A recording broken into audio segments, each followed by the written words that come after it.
আমি অনন্যা, আর বাঙালি রান্নাতে আপনাদের আরও একবার স্বাগতম। মাছ খাওয়া শরীরের পক্ষে খুব উপকারী। এতে প্রচুর পরিমাণে প্রোটিন থাকে।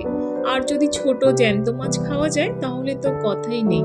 তাই আজকে রইল আপনাদের জন্য খুব সহজে তৈরি হওয়া বাটা মাছের সুস্বাদু এবং পুষ্টিকর একটি রেসিপি। আর দেরি না করে দেখে নেওয়া যাক। এখানে 5টি বাটা মাছ নিয়েছি। নুন, হলুদ গুঁড়ো আর 1 চামচ সর্ষের তেল দিয়ে মাছগুলো ভালোভাবে মাখিয়ে ম্যারিনেট করতে হবে।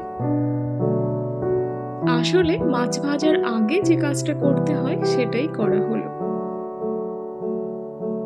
এবার একটা মশলা তৈরি করব মাছের গ্রেভির জন্য। তার জন্য এখানে আমি 2 চামচ সাদা তিল নিয়েছি। তিলগুলোকে আমি ভেজে নেব। হালকা রং এসে গেছে, মানে তিল ভাজা হয়ে গেছে। আর নিয়েছি এখানে 1 চামচ সাদা সর্ষে, এগুলো হালকা ভেজে নেব। নেয়ার পর এগুলো একটা পেস্ট তৈরি করে নেব। এখন পরিমাণ মতো তেল নিয়ে নিলাম কড়াইতে মাছ ভাজার জন্য। তেল গরম হলে, মানে তেল থেকে যখন ধোঁয়া উঠবে, তখন মাছগুলো একে একে তেলের মধ্যে দিয়ে দিতে হবে ভাজার জন্য। বাটা মাছে প্রচুর কাঁটা থাকে, তাই অবশ্যই মাছ ভাজার সময় একটু কড়া করে মাছগুলো ভাজতে হবে। এতে করে খাওয়ার সময় মাছের কাঁটা ছাড়ানোটা সহজ হবে আর মাছ খেতেও অনেক ভালো লাগবে। এই মাছগুলি আকারে ছোট হলেও এদের আছে অনেক গুণ। রক্তচাপ কমাতে সাহায্য করে এটি। এর বেশ কিছু উপাদান রক্তচাপ নিয়ন্ত্রণে রাখে। ফলে নিয়মিত এই মাছ খেলে উচ্চ রক্তচাপের সমস্যায় ভোগা মানুষ উপকার পেতে পারেন। রক্তচাপ নিয়ন্ত্রণে থাকার কারণে এই মাছ হৃদযন্ত্রেরও নানা উপকার করতে পারে। এর ফলে হার্ট অ্যাটাকের কারণে আকস্মিক মৃত্যু, অস্বাভাবিক হার্টবিট এবং মস্তিষ্কে রক্তচাপের ঝুঁকি হ্রাস করতে পারে। ফলে বয়স্করা এই মাছ নিয়মিত খেলে উপকার পাবেন। মানসিক স্বাস্থ্যের উন্নতির ক্ষেত্রেও এই মাছ সাহায্য করতে পারে। এটি উদ্বেগ জাতীয় সমস্যা কমায়। তাছাড়া এর কিছু উপাদান নার্ভের সমস্যা নিয়ন্ত্রণ করতে পারে। তিল এবং সর্ষের পেস্টের মধ্যে হলুদ গুঁড়ো, লঙ্কা গুঁড়ো, নুন স্বাদ অনুযায়ী আর সামান্য জল দিয়ে ঘন একটা গ্রেভি তৈরি করব।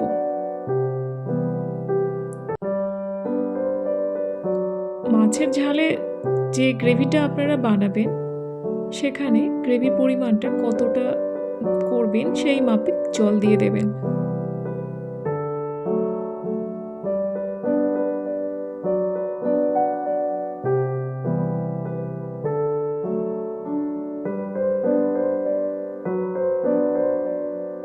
মাছ ভাজা কমপ্লিট। এবার মাছের তেলের মধ্যে 2টো শুকনো লঙ্কা, 1/2 চামচ কালো জিরে আর কয়েকটা কাঁচা লঙ্কা দিয়ে ফোড়ন দিতে হবে।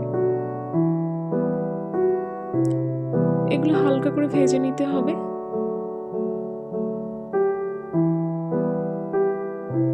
আর দিয়ে দেব গ্রেভিটা, যেটা আমি একটু আগেই বানিয়েছি।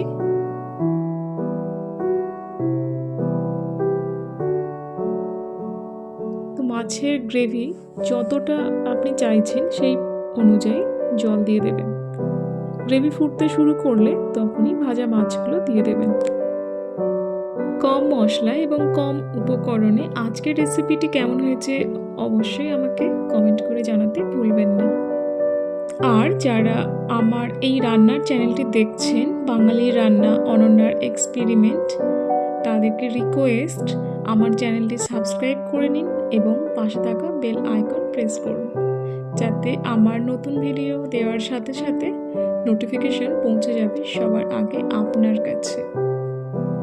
এখন কম আঁচে 4 থেকে 5 মিনিট ফুটিয়ে নিলেই রেডি হয়ে যাবে বাটা মাছের তিল ঝাল রেসিপি। তিল দিয়ে বাটা মাছের কষা ঝোল গরম ভাতের সঙ্গে জমবে ভালো। বাঙালি মানেই মাছে ভাতে, পাতে মাছ থাকেই, আর মাছ থাকলে খাওয়া জমে যায়। আর সেই সাথে তৈরি এখন আমার বাটা মাছের ঝাল।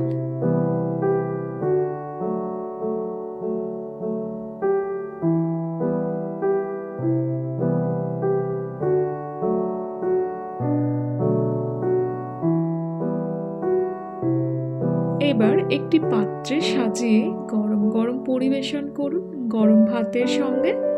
আর এতে গন্ধরাজ লেবুর রস দিয়ে খেতে পারেন। নিমেষে থালা হবে সাফ।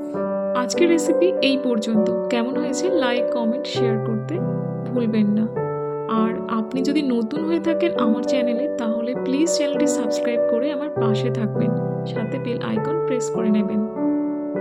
আশা করছি আপনারা সবাই অনেক অনেক ভালো আছেন, সুস্থ আছেন এবং নিজের খেয়াল রাখছেন। ভিডিওটি এতক্ষণ দেখার জন্য অসংখ্য ধন্যবাদ। Thank you.